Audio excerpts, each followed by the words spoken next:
Hello everyone, hope you are doing well. You are watching Fin Geeks and आज की video में हम बात करने वाले हैं assets and types of assets के बारे में। सो इस वीडियो को एंड तक देखना so that you don't miss out on any of the important concepts. Also अगर चैनल पर नए हो तो यार सब्सक्राइब कर देना। एंड इससे पहले वाली वीडियो में हमने बात करी थी इनकम स्टेटमेंट या फिर प्रॉफिट एंड लॉस स्टेटमेंट के बारे में। सो अगर वो मिस कर दिए तो यार ऊपर आई बटन पर क्लिक करके you can watch that as well.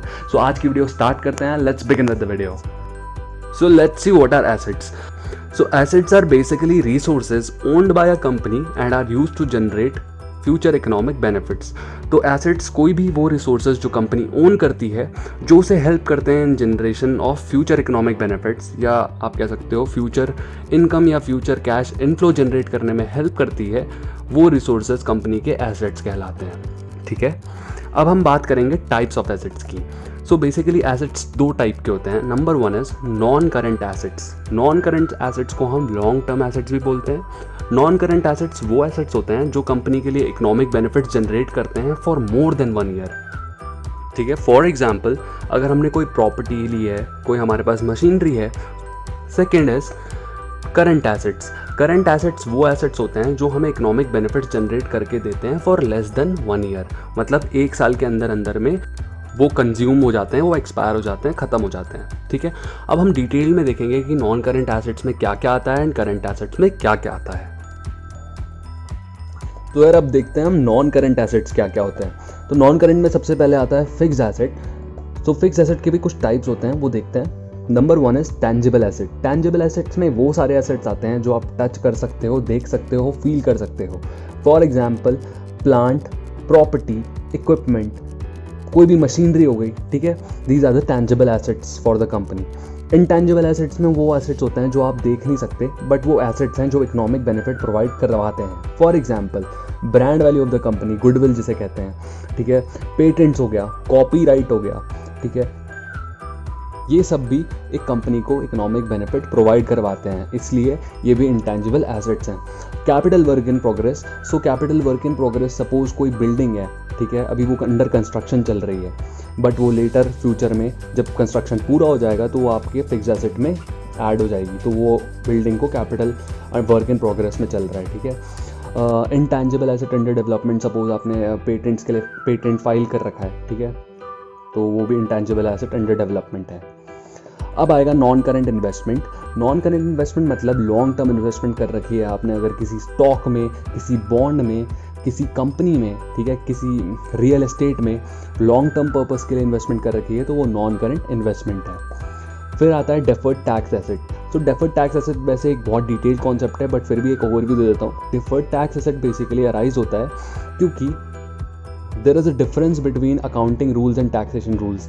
Accounting और टैक्सेशन रूल्स में डिफरेंस होता है, और अगर हम ओवर पेमेंट ऑफ टैक्स कर देते हैं या एडवांस पेमेंट ऑफ टैक्स हो जाती है हमारी, तो हम उस चीज़ को डेफर्ड टैक्स एसेट नोट करते हैं। ठीक है, सो फॉर एग्जांपल अगर अकाउंटिंग रूल्स के हिसाब से हमने टैक्सेशन में ज़्यादा अमाउंट दे दिया है, बट टैक्सेशन रूल के हिसाब से हमें टैक्स कम देना चाहिए था, तो जो नेट हमने जो एक्स्ट्रा दिया है वो as a deferred tax asset हम अपने बैलेंस शीट में डाल देंगे।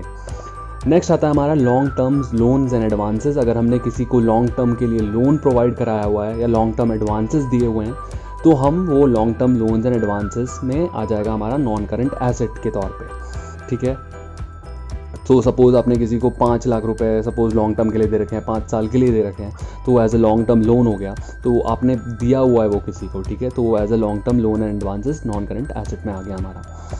फिर आता है हमारा अदर नॉन करंट एसेट। अब जो बाकी ऊपर किसी भी हेड में नहीं आया एंड जो बच गया है वो अदर नॉन करंट एसेट हो जाता है। सो फॉर एग्जांपल अगर आपने प्री पेमेंट कर रखी है किसी की, या एडवांस पेमेंट कर रखी है किसी लॉन्ग टर्म एक्सपेंस की, तो हमारा नॉन करंट एसेट है, अदर नॉन करंट एसेट्स के अंदर आ जाता है।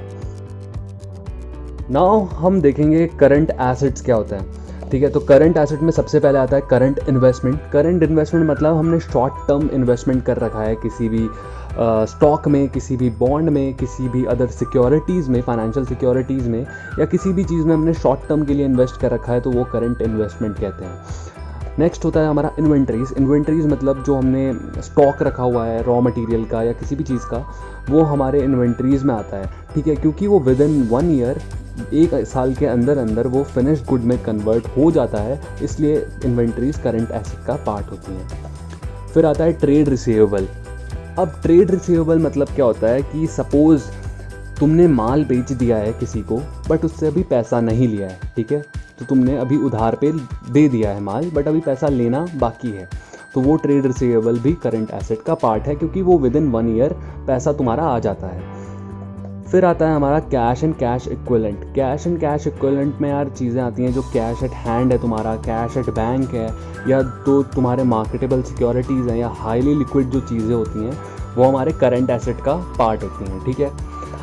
फिर आता है हमारा short term loans and advances. अगर हमने शॉर्ट टर्म के लिए किसी को लोन्स या एडवांसेस दे रखे हैं तो वो हमारा करंट एसेट का पार्ट है। शॉर्ट टर्म मतलब यहाँ पे लेस देन 1 ईयर या विदिन 1 ईयर, ठीक है।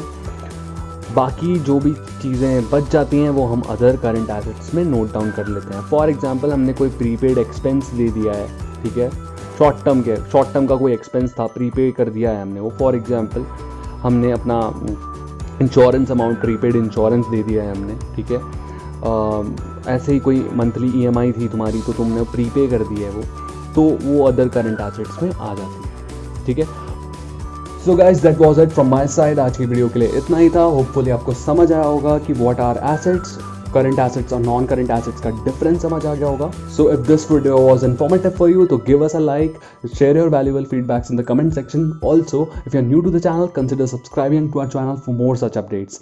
Thank you and see you in the next video.